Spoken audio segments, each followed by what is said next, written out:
মানুষ। এতিমের মাল আত্মসাৎ করলে যদি এই শাস্তি হয়, জনগণের মাল আত্মসাৎ করলে কি হতে পারে চিন্তা করে দেখেন। কি হতে পারে? এটা মানুষের হক, আল্লাহর কাছে ক্ষমা পাওয়া যাবে না, মানুষকে দিতে হবে। আরো এগিয়ে আসলেন, তিনি দেখছেন, এবার বলতে গিয়ে আমার বুক কাঁপছে। দেখলেন এক শ্রেণীর মানুষ জিহ্বাগুলোকে টানা হচ্ছে, আগুনের কেচি দিয়ে কেটে দেওয়া হচ্ছে, আবার জিহ্বা জোড়া লাগছে, আবার কেটে দেওয়া হচ্ছে, চলতে আছে অনবরত, কন্টিনিউয়াসলি।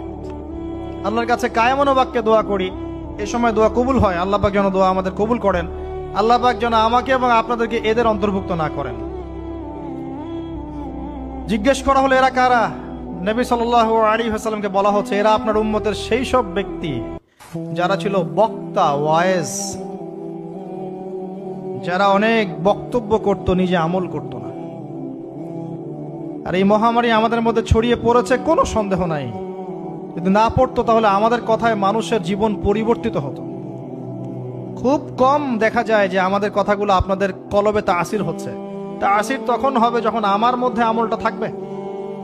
আর এখন তো আমরা ওয়াজ মাহফিলের প্যান্ডেলকে বানিয়েছি পলিটিক্যাল প্যান্ডেল, কোনো কোনো ক্ষেত্রে বানিয়েছি ভোট চাওয়ার প্যান্ডেল, কোনো ক্ষেত্রে বানিয়েছি যে জিকিরের নামে যাবতীয় বেদাতি কারবার হবে, গানের মতো ডিজে জিকির হয়, ডিজে জিকির।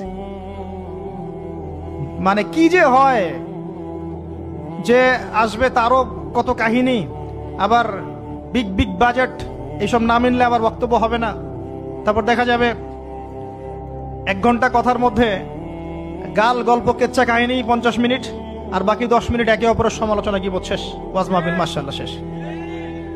খুব কম ওয়াজ মাহফিল আছে জনগণকে বলবেন কি শিখলেন আজকে ওয়াজে, বলবে হ্যাঁ সুন্দর সুর করে কিছু কথা বলেছে, কি শিখেছে, আমার কি বললাম ঠিক বুঝতে পারলাম না। Out of content, out of topic, কোনো কনস্ট্রাকটিভ কথাবার্তা নাই। তো এছাড়াও জানা অনুযায়ী আমল না থাকলে এই অবস্থা হবে। আল্লাহ পাক আমাদেরকে হেফাজত করুন, আল্লাহ পাক আমাকে এবং আপনাদের সবাইকে হেফাজত করুন, আমিন। আরো এগিয়ে আসলেন, দেখা গেল এক শ্রেণীর মানুষ, যুবকরা খুব ভালো করে শোনেন এবং বিবাহিতরাও শোনেন, সামনে রাখা আছে ভালো গোশত, বাম দিকে রাখা আছে পচা গোশত, গন্ধ বের হচ্ছে। তারা এই পচা গোশত তুলে তুলে খাচ্ছে, গোগ্রাসে খাচ্ছে, ভালো গোশতের দিকে ভ্রুক্ষেপও করছে না। অবাক হয়ে নবী সাল্লাল্লাহু আলাইহি ওয়াসাল্লাম জিজ্ঞাসা করছেন এরা কারা?